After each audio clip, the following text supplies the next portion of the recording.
First time I visited Jordan,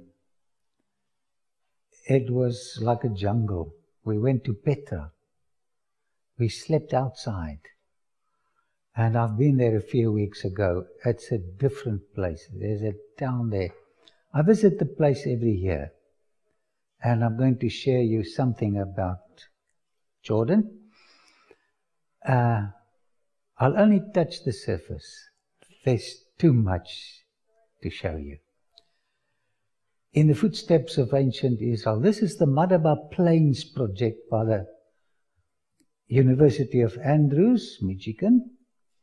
I usually meet some of the archaeologists there, and what a privilege to walk on newly excavated ground. This is Professor Randy Juncker. They worked for 40 years on one project before they found a Bible-related cylinder. 40 years. But this is Heshbon, says the clay cylinder. Another biblical site was identified. Discoveries, discoveries, discoveries. It's getting more and more exciting. Biblical Heshbon was discovered. It's close to Amman, those of you who've been to Jordan, and close to Madaba. And the King's Highway, you can still travel the King's Highway where Israel came from down at Ezion Geber up to Edom, Moab, Ammon. It's exciting to travel where Israel traveled many years ago. And I want to tell you the Bible is true. You can check every fact. I've spent a lifetime researching these sites, Bible names, and it's authentic. Read the book. That's a great book. This is the Archaeological Museum, where they have some of the ancient scrolls from Khirbet Qumran. In ancient times, it was called Ammon Rabbah. Can you remember the name of the man who died here? Uriah the Hittite. Uriah means Yahweh is my light. But Uriah must have had another name like Muvatalas or Flabarnas or Supiluli Umas, one of these Hittite names, and he immigrated to Israel. It's a wonderful story, the story of Uriah the Hittite. And by the way, they've just excavated the ancient palace of David, and Uriah had a property next to David's palace. Interesting. The Hittite history, civilization, is fascinating. The Bible is true. You can read it. Not far from the capital, Amman, is a place called Salt. And this is the traditional burial place of Job. The man who wrote, "Though he slay me, yet will I trust him." A wonderful book, the book of Job, written by Moses while he was in the desert for 40 years. Nar means river, and Zerka means green river. It looks green, don't you think so? This is an exciting place. I take people to this site every time I visit Jordan, because this is where Jacob wrestled with God, and this is just an illustration by two men. I like people to perform. They like to be asked, you know. Jerash, one of the 10 cities, the Decapolis. Decas means 10 and polis city. And they've just discovered one of the 10 cities called Abila. They're still busy excavating it, and I walked there. So exciting. Ramta is the ancient Ramon Gilead. On this very site, Ahab died in his chariot. And one of the judges, Jephthah, at Aroer, next to Wadi Mujib in Jordan, said, God, if you give me the victory over the Ammonites, the first living creature coming from my house, I will offer it to you. And guess who came out of his house to welcome her father? His daughter. You know, when I walk on these sites, I relive the stories and the Bible becomes real. This is Pella. Pella rings a bell. This is where Alexander the Great was born. But this Pella is in Jordan. In 66, a Roman general, Cestius Gallus, besieged Jerusalem, and just before he captured the city, he went back to his military base in Antioch. And all the Christians left the city and they fled here. And this was a Jewish colony for 4 centuries, a Christian Jewish colony. Wadi el-Qarar, this used to be a military zone, but now it's open for the public. And this is the place where Jesus was baptized by John the Baptist. They did some interesting excavations here, and this is the site. Mount Nebo. It's a touching experience to stand here at Mount Nebo. They've got illustrations of the Roman mile, the stones. The Romans had the right to tell you to carry their burden for 1 mile. That was law. Jesus says, carry it 2 miles. By the way, there's not much traffic on the 2nd mile. So this is the milestone which Jesus speaks about. So try the 2nd mile. It's quite an experience. Your wife demands 5 hugs. Give her 10. Your husband needs 1 compliment. Give him 2 a day. People expect something from you. Give them more than they expect. Moses in the rock, according to local tradition, this is where instead of speaking to the rock, he lost his temper. And he blew the symbolism.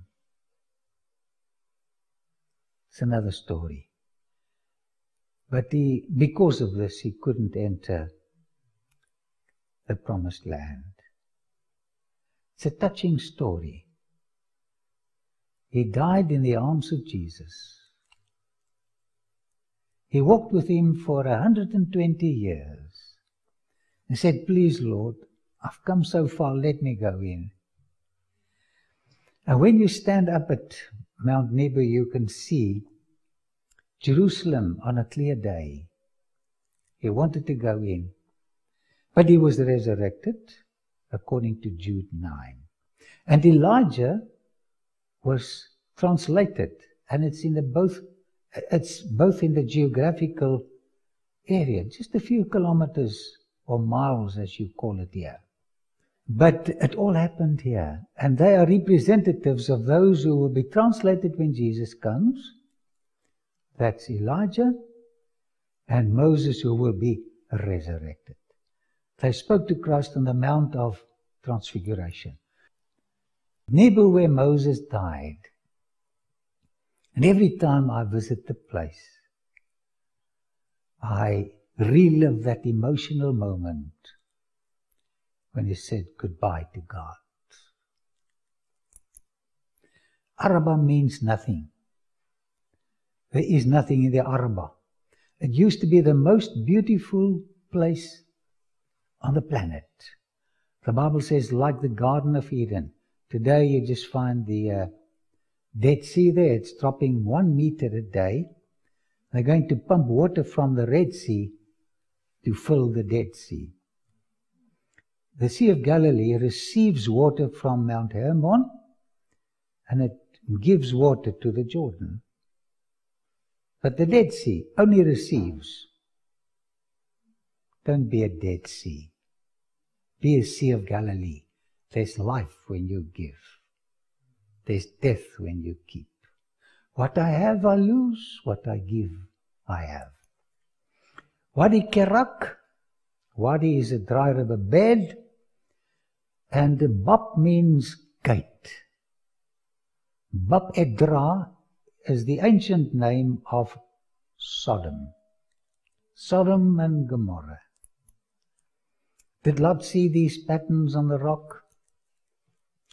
They've just excavated the gate where Lot sat when the two strangers came along. And Numeira, just a few kilometers away, the biblical Gomorrah. The Dead Sea is such a beautiful place to visit. It's the only place where I never went down.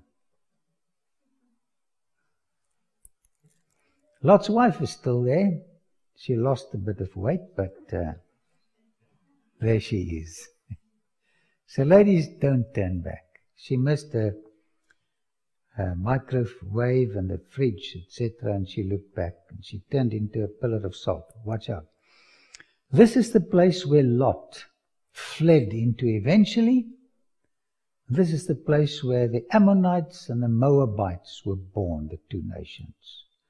The temperature goes up to 50 plus here in the vicinity of the Dead Sea. She believes what her daddy tells her about Lot, the story of Lot. The Bible is true. Archaeology proves it. They've only discovered this cave recently, and they read the mosaic, which says this is the place where Lot fled with his two daughters. Bible is true. Archaeologists dig deep for truth, and they find it. Wadi Mujib is the biblical Arnon, and this is where the king's highway came down from Edom right up to Jericho. It's the border between the north and the south, Moab and Ammon. Roman column on the king's highway. Loretta is sitting on the Roman column just to show that this was the original way. And then the Moabite stone was discovered at Diban, which was a tremendous discovery. Because for the first time, the name of Ahab appears outside of the Bible. And this is what it says on the stone. I am Mesha. He was the Moabite king. And they read his name for the first time outside the Bible because the Bible mentions his name. Son of Chemosh. That was the god of the time, one of them. King of Moab. My father reigned over Moab 30 years, and I reigned after my father. Chemosh saved me from all kings and caused me to triumph over all my enemies. This is what they read on the stone. And yeah, you can read for yourselves. And then he speaks about Omri, king of Israel, had oppressed Moab many days, for Chemosh was angry with his land, and his son Ahab succeeded him, and he also said, I will oppress Moab. For the first time, they saw the name of Ahab. The tetragrammaton was on the stone, the name of God, Chemosh. It's wonderful. The Bible is true. They also discovered another stela. We've just been to the British Museum, the Kuk stela. This is a military account of a confrontation between Salmaneser III, the Assyrian king, and a coalition of nations at Karkar, next to the Orontes. And the king relates the history of the battle. And he mentions Ahab in Aramaic, Achabu Matsir Ilu. Ahab, the king of Israel. So Ayub's name was found on 2 different sites in the Middle East. Another discovery confirming the truth of the Bible. Satellite picture of the Dead Sea. Kerak was the biblical Kir Hareseth, according to Isaiah. Something sad happened here. Let me read it to you. 2 Kings 3:25-27. They destroyed the towns, that's Jehoshaphat from Jerusalem, and each man threw a stone on every good field until it was covered. They stopped up all the springs and cut down every good tree. Only Kir Hareseth, and you're looking at the site, was left with its stones in place. But men armed with slings surrounded it and attacked it as well. So this was the last place where the king fled to, the Moabite king. When the king of Moab saw that the battle had gone against him, he took with him 700 swordsmen to break through to the king of Edom, but they failed. Then he took his firstborn son, listen to this, who was to succeed him as king, and offered him as a sacrifice on the city wall. Can you imagine what was happening here? The fury against Israel was great. They withdrew and returned to their own land. This was something common, parents sacrificing their children. During the orgies of the Canaanites, this is what happened. That's why the Lord said, wipe them out. For centuries they practiced this. And somewhere God has got to say, this is the end. And this is where the tragedy took place. Today there's a huge castle, the largest in the world, and same stones, but right on top, the tragedy took place. Triclinium, it's called, as you walk down to Petra. Why was Israel expected to destroy these pillars? This was a phallic symbol. Petra was discovered by Burckhardt, and this is not Burckhardt on a donkey. In 1812, he learned the language because nobody knew where was Petra. The Bible speaks about the place, but nobody knew it was a lost city. So he said, I wanted to visit the tomb of Nebi Aaron. They let him in, and for the first time, a Westerner walked into Petra. And today, millions of people visit the site every year. It is so beautiful.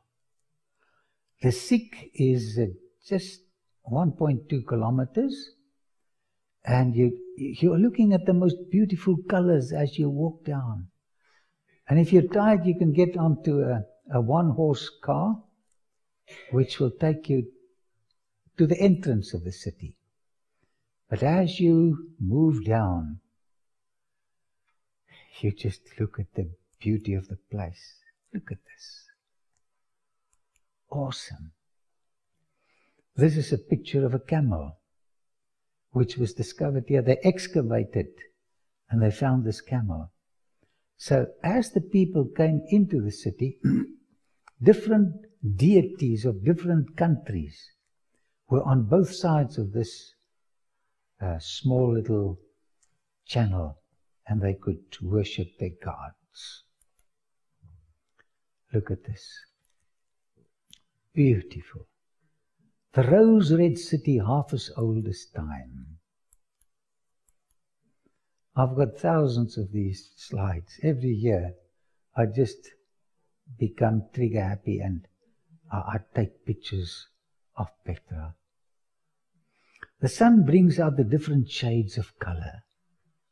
It depends on what time of the day you visit the place. By looking at the beautiful things in life, the journey feels a little shorter. Look at this. And then at the end of the Sikh, suddenly you see this beautiful place, calling you to come a bit closer. Aretas the fourth, mentioned by 2 Corinthians, built this beautiful edifice. He was a contemporary of Paul, John the Baptist, and of Christ. From the top, you also have a view, and this is the best preserved temple, tomb, in Petra, protected from sun and rain. And some scholars say that Paul probably came here during the 14 years in the desert. This is the Nabatean goddess Al-Usa, the other one is Dushara. Chiseled from top to bottom. How they did this is a marvel. Because you cannot make a mistake here. I found one building that was stopped. Something went wrong. They didn't do their job too well. But this is a masterpiece. By the way, do not resist the chisels of life. Have you ever experienced the chisels? Maybe a nagging wife? Leave it alone. Leave it alone. You need that chisels. And ladies, I know he's not the man that you really wanted. I know he's not very neat, but accept the chisels. Something beautiful will eventually come out of it. But don't divorce one another. Michelangelo once was working on a big piece of marble, and the servant girl who brought him the chisels walked up and down.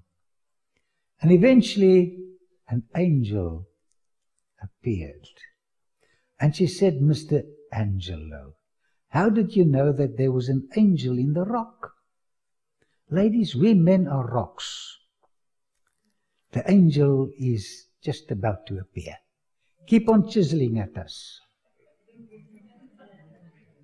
Another beautiful, silence is golden. Shakespeare hasn't got vocabulary to describe the beauty of Petra.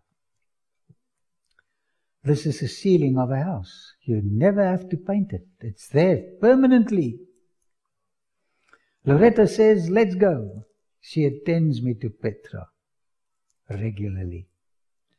We don't need a donkey. I once took a lady of 83 years, and on one of the corners, the donkey fell. And they couldn't get the donkey up, but this old lady got up. This was so funny. Discoveries are made only after a little sweat.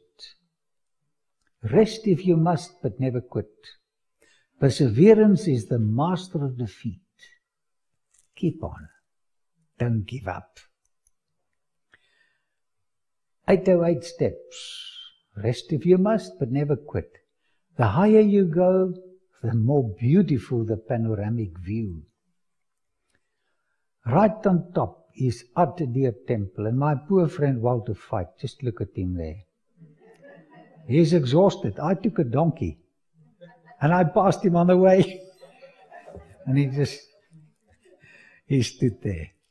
It's my only best friend. Some scholars say this is the tomb of Miriam, and this is what Josephus also says. The largest in Petra. Exodus 15:21, the lady who was buried here wrote the song, "Sing to the Lord, for he is highly exalted." She wrote this poem just after they went through the Red Sea. The horse and its rider he has hurled into the sea. He can handle your enemies. Sing to the Lord. This is Al-Makama, the urn tomb, chiseled from Jabal, which is mountain, Kupta.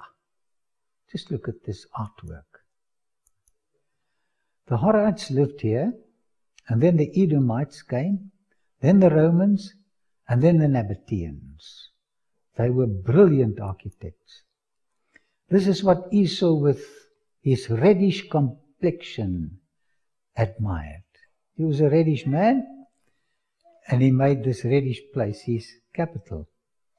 So he felt that red goes with red.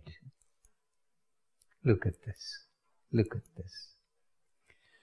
So this is steps leading to Jabal Matba, a place which we regularly visit. The story of the virgin is a sad story. They sacrificed babies, virgins, mature men. They discovered at Gezer 3 huge rooms with the skeletons of babies, young people and elderly people. Wherever you go, this was the custom of those days. So this lady, this virgin, was kept in a temple. The priest looks after her. And then in the morning, they took her up the steps. And can you imagine the pain in the hearts of the parents? She's gone. A very cruel religion was practiced here at Petra. Sacred pillars, El Uzza and Dushara, at Zip Atuf, the ancient language for Erectus Phallus. And right at the back, there's a white spot. That's the tomb of Aaron according to tradition. Break down their altars, says the Lord, smash their sacred stones and cut down their Asherah poles, Exodus 34:13. Now this is the largest sacrificial platform in the Middle East. And this is where the maidens, the virgins were laid and sacrificed. Here's another view of the site. You have the altar where the victim was placed down, and then afterwards it was placed on top there and burnt. Can you imagine the parents down at Wadi Faraza weeping? Because when the sun comes up, this is the time when they sacrificed the virgin for the sun god. Those gods were cruel, and that's why God said, do not be polytheists. Do not worship these gods. They destroy people. There's only one good God, and that's the God who created me and whose son died for me. So the priest was watching one of the pillars to see when the sun touches the pillar, he would put his knife into her bosom, rip out the heart. And as Walter Fite points out, this is where the heart was placed in the disc, the sun disc, to appease the angry sun gods. What a sick religion. And then she was burnt at this place. There are only two gospels, the true and the false. The one gospel says, you are saved not because of what you've done, but because of what Christ has done for you. Rest in salvation outside of you. The false religion says, inside of you is something that can earn God's favor. You cannot earn His favor. You've got it. The true and the false. Here they try to earn the favor of the gods by sacrificing the virgins. Christ came and sacrificed His Son to win our favor. On Jabal Matba, human sacrifices endeavored to win God's favor.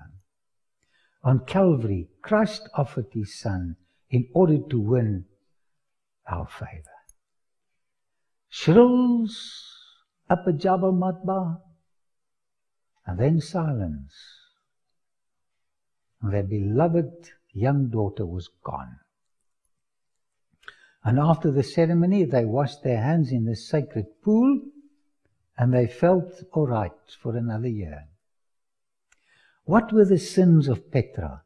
There were many kinds of sins. But I want to just point to you one sin. Obadiah 1:3 says, "The pride of your heart has deceived you." Sometimes we become proud.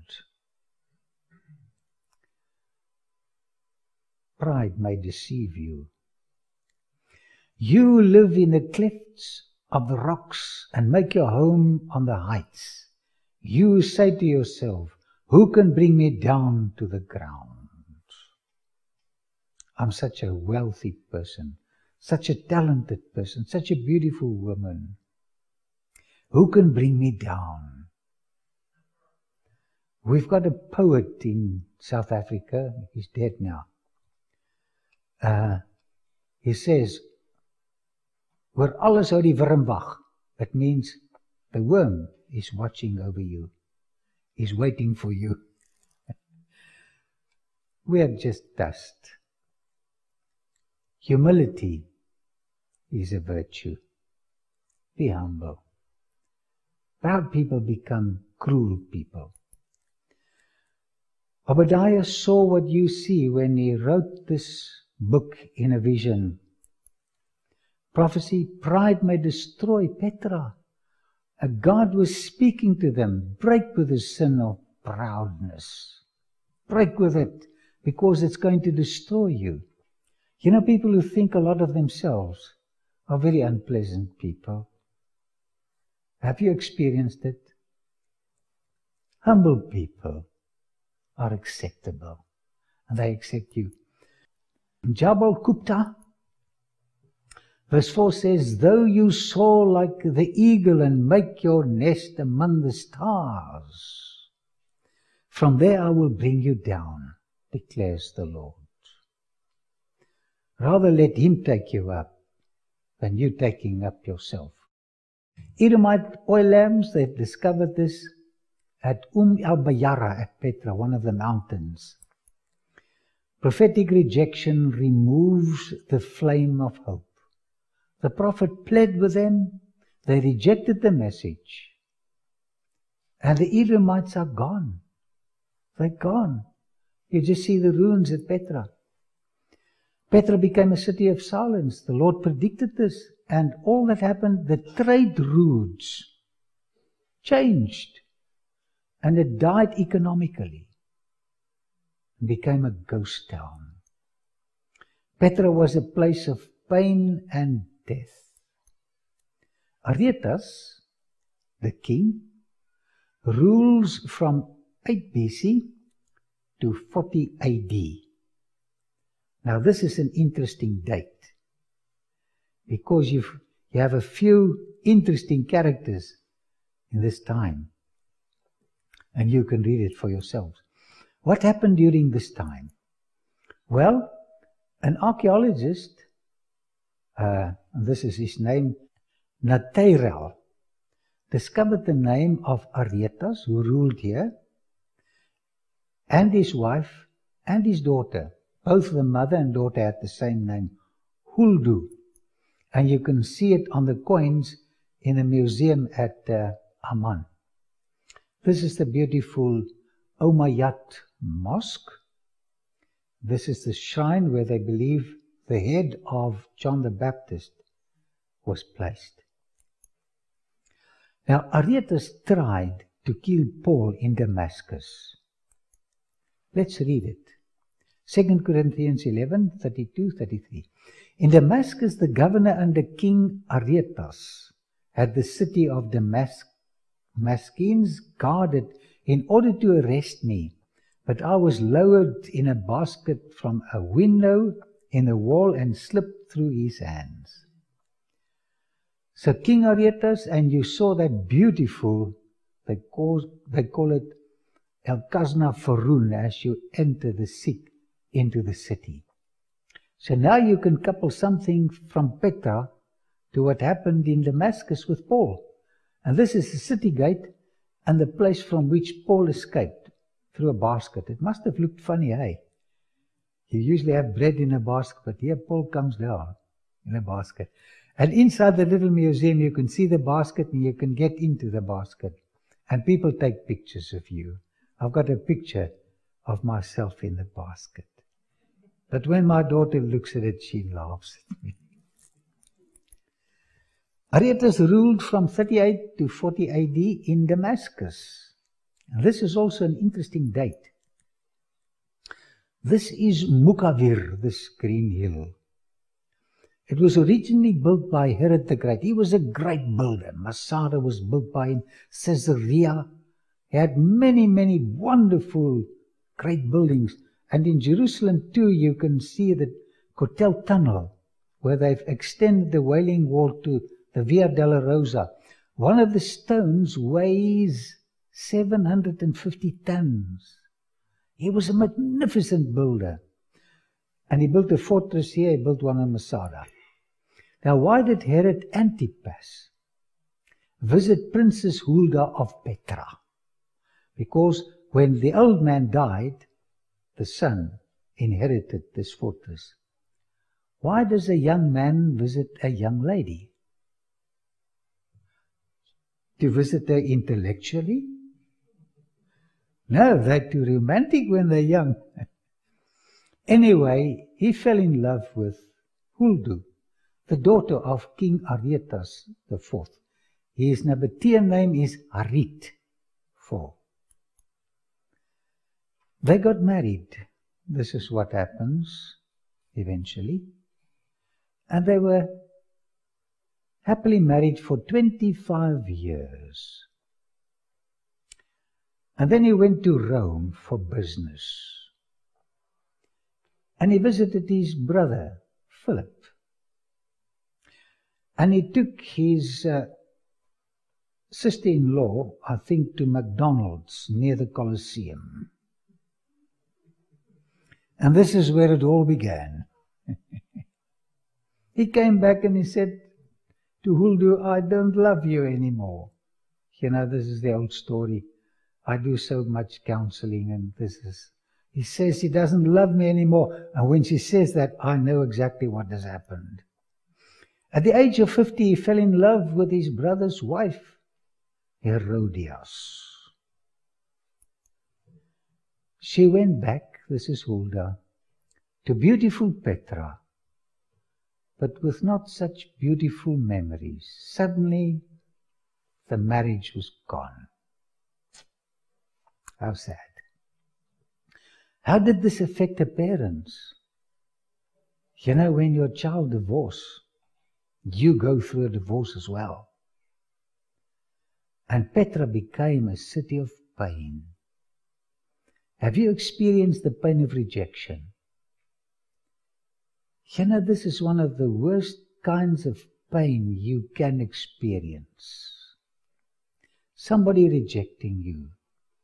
Not only a spouse, but society, friends.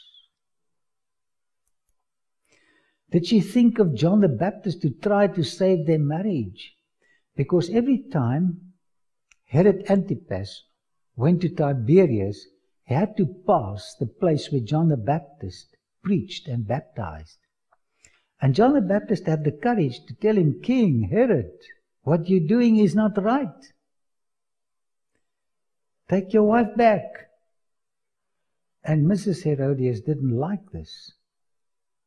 And you know the story. Right on top of Mukavir, Machaurus, I took a picture of this cistern, or cell, I don't know what it was, at Mukavir. This is the place where John was beheaded. I love the story of John the Baptist. He was such a strong man. And then he became depressed.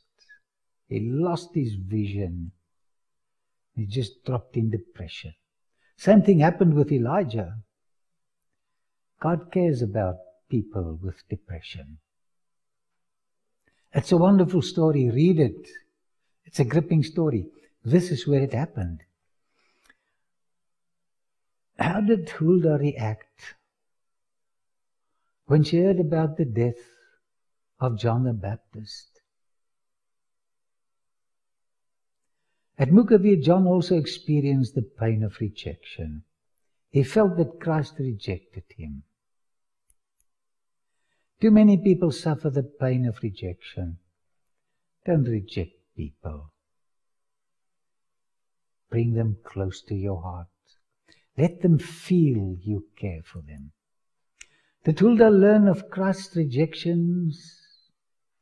Did she hear about his crucifixion and death? I think so. Did she accept his offer of salvation? I hope so. Was she aware of the fact that her ex-husband, Herod, had Jesus on trial after he went to Pilate? Pilate sent him to Herod Antipas. I wonder if she got the news that Jesus was also rejected by her husband. The story of pain from Petra and Vykopávání is our story. You've got your pain, I've got my pain. And some of these pains don't leave you. I don't know what's happening. They move in, they don't pay rent, and they just stay with us. Next to every person there is a puddle of tears. Someone's got a big puddle of tears. Then young people, man, they've only got a few drops. The older you grow, the more tears you shed. Revelation 21 verse 4 says, He will wipe every tear from their eyes. He's going to take out his handkerchief of comfort. He's going to wipe it all away. I'm looking forward to that day. There will be no more death of relationships, or mourning, or crying, or pain, for the old order of things has passed away. There's a theological term called prolepsis, which means you take the future happiness and enjoy it now. Try and think of heaven. Try and think of a day when there will be no more conflict, no more pain, no more tissues or handkerchiefs. Neither people nor friendships will die in heaven. You'll have friends for eternity. Never again will sin destroy the beautiful colors of peace, happiness, and contentment. John writes, do not let your hearts be troubled. I like the psychology of the Bible. Trust in God. Take your focus away from self. Put it on God. Trust also in me. In my Father's house are many mansions. If it were not so, I would have told you. I'm going to prepare a place for you. And He knows exactly what you need. And if I go and prepare a place for you, I will come back and take you to be with me, that you also may be where I am. You know the way to the place where I am going. If you love someone, you want that person to be close to you. And Christ is longing. He's longing to embrace you and comfort you and let you feel at home forever. This is the God we serve. A place for you in His heart and in the New Jerusalem and somewhere on the new planet that He's going to create for us. He wants us to be with Him.